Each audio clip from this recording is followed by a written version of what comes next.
is doing everything he possibly can to cover up his relationship with Jeffrey Epstein, but sometimes it feels like the opposite because these cover-ups, they're so blatant, they're so idiotic, they're so transparent that it only makes us pay attention even more. And the latest example of that, a midnight cover-up, Donald Trump quite literally removing and destroying Epstein evidence as people caught it on camera, might be the worst yet because it is illegal and incriminating. Yes, Donald Trump is in some deep shit that we are going to get into, but before we do, if I could quickly ask you to leave a like on this video, and if you haven't already and you enjoy our channel, to hit that subscribe button because it goes a long way in supporting our work. Now, before we can get into how Donald Trump was caught on video destroying Epstein evidence illegally, I want to start with an important update on why he was destroying this specific bit of evidence, and that comes from Robert Garcia breaking down Donald Trump's connection with Alex Acosta. Essentially, what Mr. Acosta was saying is that there wasn't enough evidence that he couldn't, that he even alluded that sometimes it was a different time, it was a different era, and that, victims wouldn't come forward or they didn't want to share their whole story, which we know is complete BS. Because the actual lead prosecutor on the case wanted a strong federal trial, wanted a strong federal prosecution, and had laid out this whole case in front of Mr. Acosta. I actually asked Mr. Acosta directly, I said, did you have faith in your lead prosecutor? Did you think your lead prosecutor was a good attorney, had a good reputation? And he admitted that, yes, that he thought that his whole team, including the lead prosecutor, were good lawyers, yet he would not take their advice. And so how do you go from this master prosecution that his team wanted to make to an 18-month sweetheart deal where essentially Epstein gets to leave every single day out of work release, not really serve that sentence, and then go on to rape more women and girls? And Mr. Acosta stood by that deal. He had no regret. He has no regrets about that 18-month BS sentence that Epstein got. And so we actually have a lot more questions, not just for Mr. Acosta, but for a lot of other folks involved as to why he decided to make this deal. I continue to bring up the fact that we need to pay more and more attention to the Epstein associates, those ties that Epstein had all over the country, all over the world, because Donald Trump is working very hard to cover those up because he knows if someone like Alex Acosta starts talking, there's nothing he can do to stop him. It is why the DOJ blocked NBC News from getting the name of two Epstein associates who had been wired $100,000 and $250,000 respectively. They blocked NBC News from even getting the names because once you start to pull at that thread, it all unravels. And it's just like with the birthday book. Donald Trump couldn't prevent the Epstein estate from giving it over, and now it has blown up this scandal even more. That is why Donald Trump is so worried about the associates, and it's also why he's so worried about the special election that just happened in Arizona, because Mike Johnson has felt pretty good about blocking this discharge petition from Thomas Massie and Ro Khanna because it didn't yet have the votes. Now it does, and it's important before we get into the evidence that Donald Trump destroyed. Arizona Democrats win clinches bid to force Epstein files vote. A bipartisan group of lawmakers appears to have the support needed to force a House vote on a measure demanding that the Trump administration release its investigative files on the disgraced financier Jeffrey Epstein.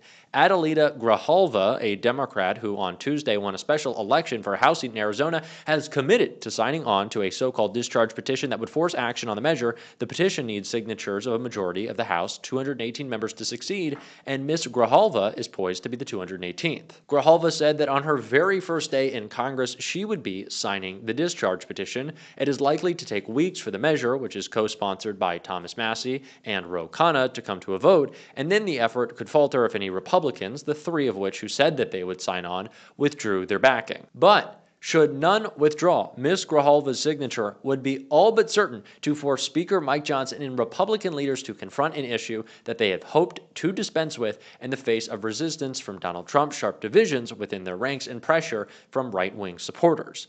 So this is a perfect storm of perfectly terrible news for Donald Trump as it relates to covering up the Epstein files. Not only is Congress getting deeper into this investigation, hearing testimony from Bill Barr, from Alex Acosta, now on the verge of having the Epstein files and their release come to a vote on the floor of the House, which would not only screw over Donald Trump when they were released, but we could hold that against every Republican who voted no. Donald Trump is also facing new forms of public pressure outside of the Capitol, actually in front of the Capitol, which he got caught destroying, and I want to get into it. Trump's goons topple 12-foot statue of him and Epstein. A towering 12-foot statue of Donald Trump and convicted offender Jeffrey Epstein holding hands mysteriously appeared on the Capitol Mall early Tuesday. By sunrise Wednesday, it had vanished.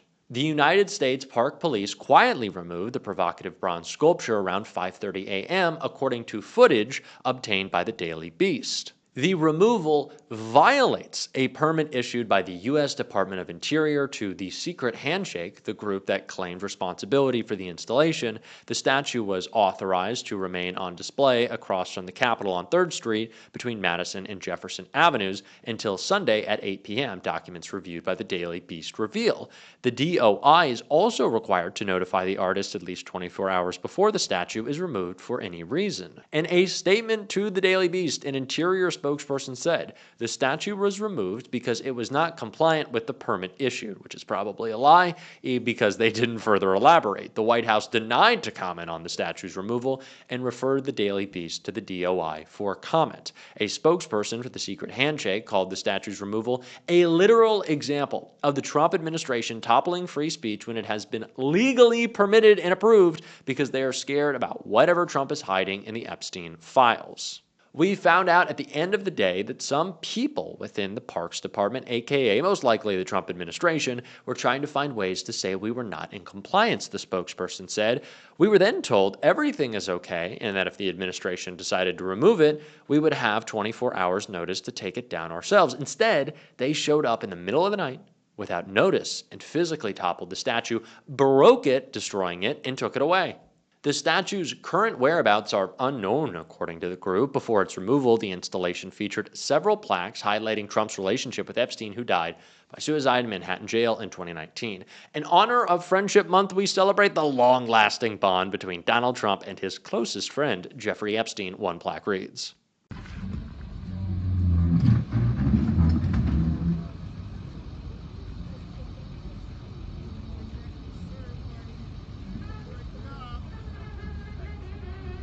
In the middle of the night, they broke, removed, destroyed, and are now hiding the evidence of Donald and Jeffrey's friendship. I wonder why. But doesn't Donald Trump love free speech? Isn't that so weird? That's not like Mr. Trump. That's not like Dear Leader Trump. He would never do that. Oh, Donald, you would, oh, no, okay. Oh, I'm getting word. One sec. I'm getting him. Oh, ooh. He would do exactly that. I just got a text. That's exactly what Donald Trump would do. Of course it is. Of course he is always going to cover up and try to hide when people are talking about Epstein. He's constantly terrified. It was so underreported, and that's why we have this show, that on the night that Jimmy Kimmel was taken off air, he was about to do a brutal Epstein monologue. Now, is that the only reason? No, of course not. Donald Trump is just a petty little bitch, and he's a whiny little baby. And so, of course, he was going to go after Jimmy Kimmel for simply telling jokes because we legalized comedy? ? I guess not. But this is so important.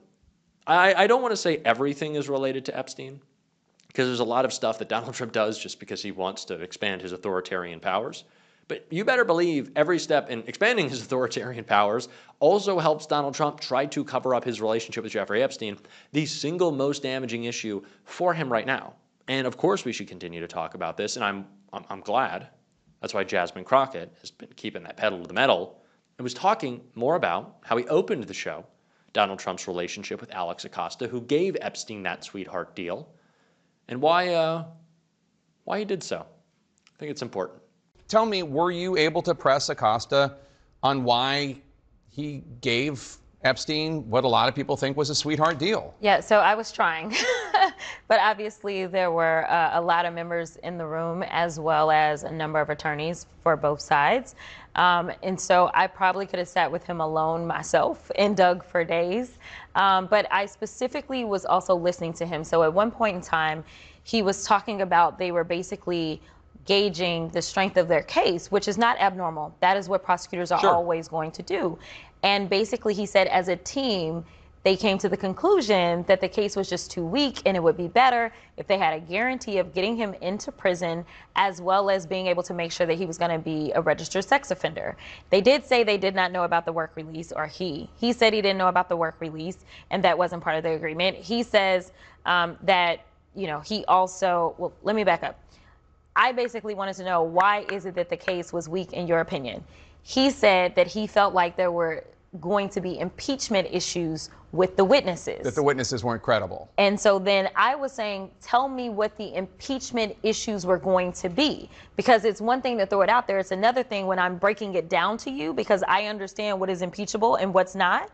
And so he's like, well, some of them didn't want to testify. I said, well, that's not impeachment evidence at all. And has there ever been a situation where you've brought a witness forward who did not want to testify?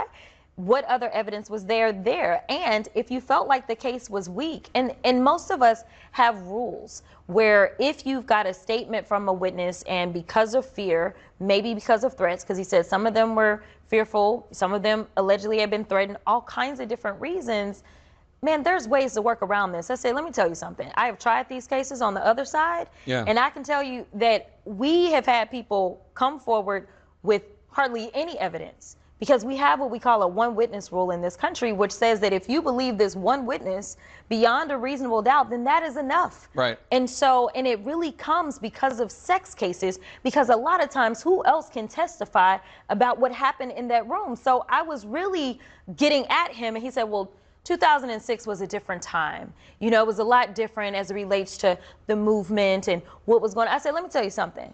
I've been practicing law since 2006, so I know what was happening in 2006. Right. So I was really ready to tear in and really get down to some other things, because I've dealt with child sex cases. And based on the little information that I know about what he had back then, in my opinion, he had more than enough evidence, but he was arguing that he didn't. And there is so much to unpack here, and I'm glad Jasmine Crockett is the one doing it. But what is clear is that Donald Trump likes to keep those who are close to Epstein close to him. There was a lot of overlap, not just in friends and associates, business partners, but of course, other individuals, if you know where I'm going with this. And that's not just scary and disturbing, it's disgusting, obviously, but it needs further investigation. Looks like that's getting closer to happening every single day, and we're going to keep you updated on that on this show. If you want to support that, because this is good news. If you want to support that, as always, you can hit that subscribe button, leave a like on this video. If you stuck around to the end, drop a blue heart in the comments. And if you want to support the show in another way, you can become a subscriber to my Substack. It'll be linked below. You can also click right here, becoming a free or paid subscriber. One of the best ways to support the show. I've really appreciated everyone who has done so. Keep on fighting. Don't let them silence you. Don't let them tear down your statues. Making fun of Donald Trump. And until next time, I'll see you soon.